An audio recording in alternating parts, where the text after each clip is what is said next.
Esse vídeo é precedido de um outro na mesma série, sobre análise de ambiente. Antes de assistir esse vídeo, por favor assista o outro, cujo link segue aqui abaixo. As variáveis incontroláveis macroambientais, elas não podem ser atingidas diretamente pelas atividades da empresa ou da indústria como um todo.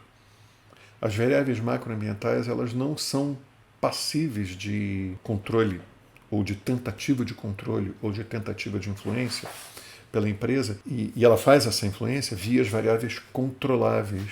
As variáveis controláveis que as empresas têm em mãos para conseguir controlar os seus produtos e conversar com os mercados e tentar afetar o modo como eles operam, são aquilo que a gente viu lá atrás como sendo os 4 P's, quer dizer, o produto, o preço, o ponto e a promoção. De modo bem genérico, né? O produto, preço, ponto e promoção, eles não conseguem afetar exatamente de maneira direta as variáveis macroambientais. E essas variáveis macroambientais são 6.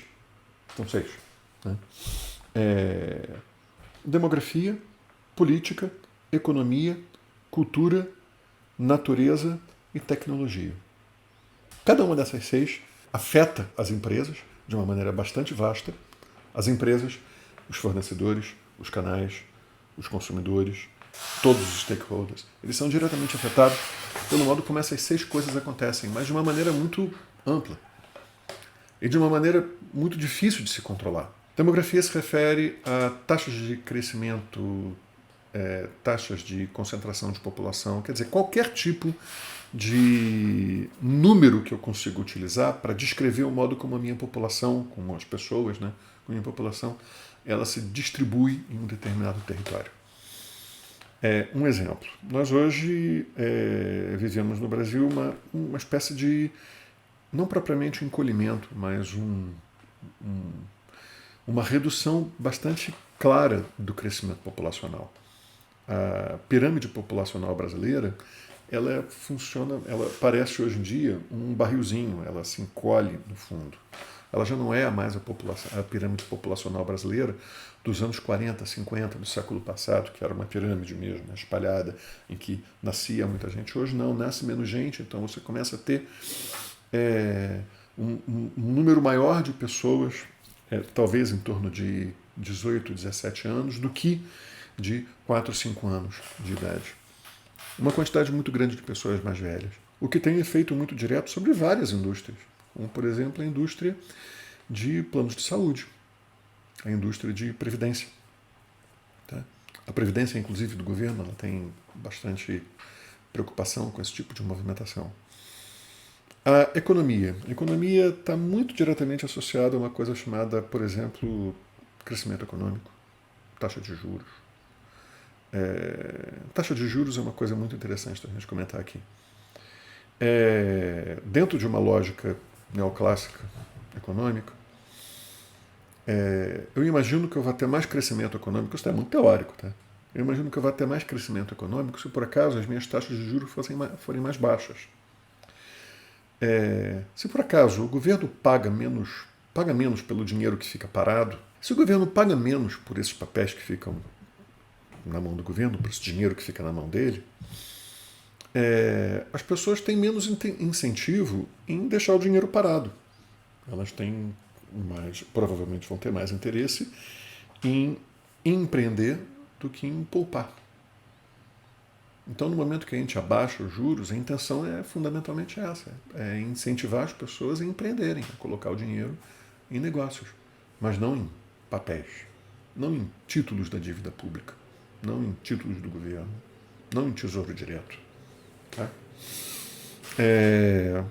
A mesma coisa com os bancos. Interessa aos governos que os bancos abaixem as taxas pelas quais eles remuneram o capital. E também as taxas que eles usam para emprestar dinheiro.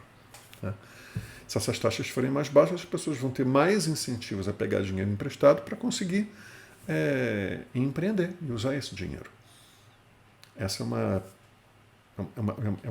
um recurso que os governos têm para ou jogar dinheiro no mercado ou enxugar o dinheiro no mercado. Quanto mais altas as taxas de juros, menos dinheiro você tem no mercado e menos interesse as pessoas vão ter em empreender. Portanto, o crescimento econômico provavelmente vai ser afetado. Você dá uma recolhida nesse negócio. Né? Cultura. Cultura é uma coisa que a gente vai discutir muito na próxima parte do nosso curso, em que a gente vai conversar sobre o comportamento do consumidor. Eu já falei um pouquinho antes disso, mas vamos falar um pouquinho melhor aqui. Cultura tem a ver com o modo como as pessoas vivem, o modo como as pessoas entendem o mundo, atribuem significado às coisas que circundam elas, compreendem os significados que são produzidos pelo mundo, fazem coisas, resolvem os seus problemas do dia a dia. Eu estou sendo bastante simples aqui, a gente vai discutir um pouquinho melhor isso no futuro, bastante próximo, digamos assim, né? Um futuro bem próximo. Mas a cultura tem a ver com essas formas de vida que são dispersas. E ela afeta efetivamente o modo como as empresas funcionam, não tem absolutamente nenhuma dúvida. Se por acaso eu penso na marca de um produto, e esse produto ele vai ser vendido globalmente, eu tenho que ter certeza de que essa marca ela pode ser comercializada em todos os países da mesma forma. Tá? Eu não posso usar uma marca em um país que tenha um significado jocoso em outro. Tá? Embora, de uma certa forma, às vezes a gente encontre situações em que isso aí se desconfirma. Né? No Brasil a gente teve um carro chamado Besta. Besta não é exatamente um bom nome para carro, né? Definitivamente. Mas a gente teve um carro aqui chamado Besta. Ele até funcionou durante um tempo. Tá? Cores também. Esse é um exemplo bastante interessante. O modo como cores elas têm que responder, elas têm que respeitar diferenças culturais. Não é muito interessante você vender na Arábia Saudita produtos azul claro. Um produto azul claro. Tá? Pelo que eu soube, eu não tenho como comprovar isso aqui, mas parece, isso aí foi uma história que eu ouvi quando eu estava aprendendo marketing mesmo, né? Que a Sadia ela tentou vender frango congelado para a Arábia Saudita e a primeira embalagem que eles colocaram no frango era uma embalagem azul clara e não funcionava. Trocaram a cor da embalagem para verde, que para a gente aqui talvez não fosse a melhor embalagem para frango, né? Mas para eles funcionou bem. E o produto deslanchou. Política. Política tem a ver com o trato da coisa pública, o trato das coisas públicas, o trato da polis, digamos assim. Né? Existem questões políticas entre países que definitivamente não estão sob controle direto de empresas. Tá? Podem estar sob controle de empresas de outros lugares, mas não desse. Mas elas afetam a gente. Evidentemente, tem uma conexão muito forte entre política e governo. Tá? Mas eles definitivamente não são a mesma coisa. Tá? Os governos, eles fazem políticas. Eles investem em determinadas coisas de acordo com políticas específicas para atingir determinados fins. A gente entende dentro de estratégia que uma política é um limite de ação. A gente vai até um determinado ponto por uma questão política. Nós temos como política não entrar em guerra de preços, o que significa que uma empresa nunca vai abaixar os seus preços para conseguir atrair clientes. Ela vai usar outros métodos dentro do mix de marketing para conseguir atraí-los, fazer novos produtos, fazer uma comunicação diferente desse produto, trabalhar com novos canais, etc. Um exemplo interessante de como a política afeta países, afeta empresas. Né? Ao longo dessa crise do coronavírus, os Estados Unidos, que precisava de equipamentos de proteção individual, EPIs, né? Eles usaram uma regra que foi promulgada na época da Guerra da Coreia, nos anos 50 do ano passado, e literalmente se apoderaram, eles sequestraram produção de produtos que são EPIs de outros países mesmo que ela já tivesse sido vendida. Tá? Graças a isso, por exemplo, máscaras que foram produzidas pela 3M em outros países foram retidas e mandadas para os Estados Unidos. Tá? O que de uma certa forma causou uma escassez muito forte desse produto dentro do mercado internacional, principalmente da N95. Eu já falei disso para vocês em outras aulas passadas e volto a esse assunto hoje aqui. Tecnologia.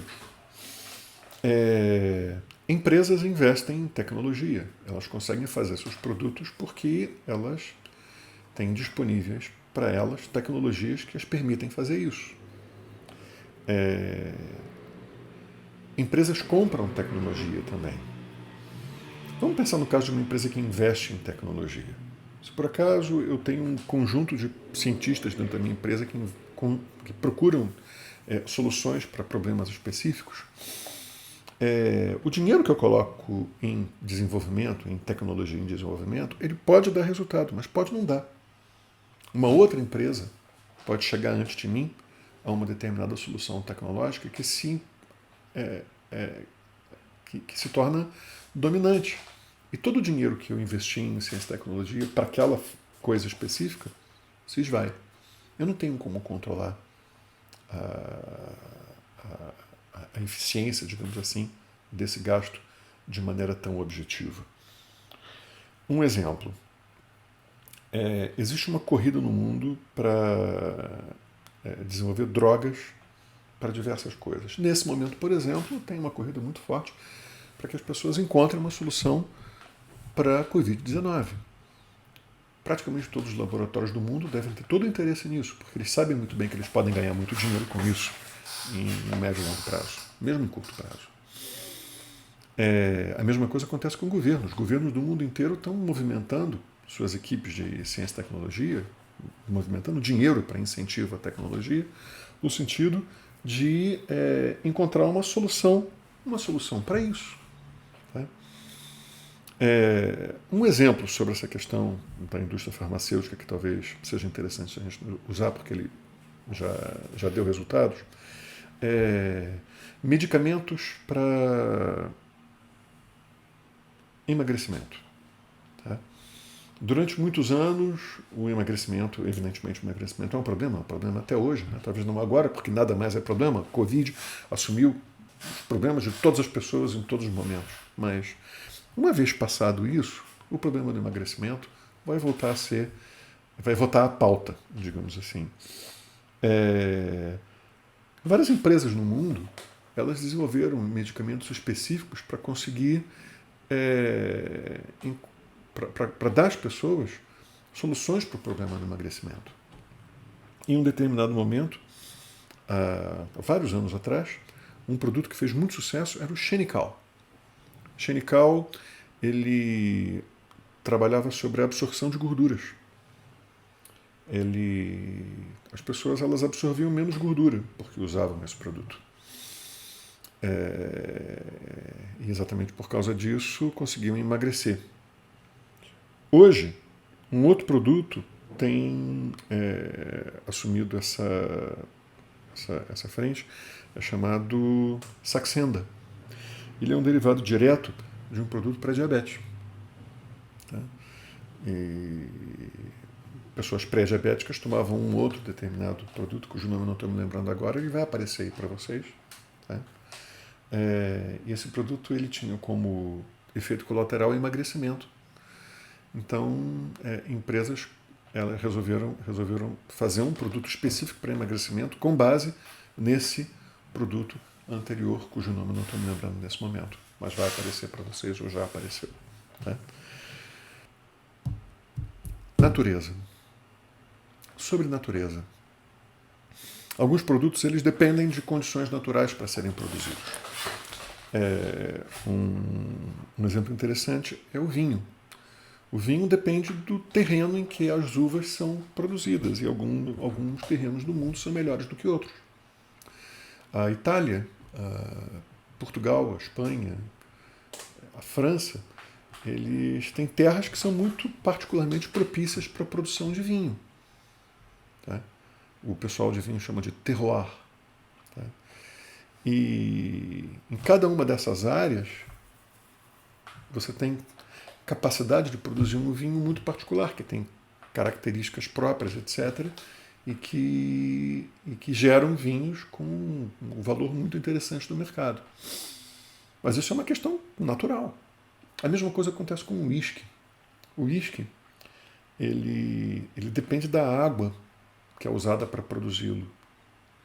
E a melhor água para produzir o uísque no mundo, a gente aprende isso por causa do sabor que a gente sente no uísque, é a água do rio Spey. O rio Spey fica na Escócia. O solo sobre o qual essa água corre é um solo orgânico, de turfas. Essas turfas, elas queimam. E elas, em muitos lugares, são usadas para maltar a cevada. O que significa, se você por acaso quer fazer uísque no Brasil, e se você quer que o seu uísque ele tenha o sabor de uísque mesmo, tá? Talvez seja necessário você importar turfas da Escócia. Essa é uma questão natural. Alguns países têm a vantagem para produzir isso, outros não. Tudo bem? O que seria um modelo alternativo, não tão linearzinho quanto esse que eu mostrei para vocês agora aqui?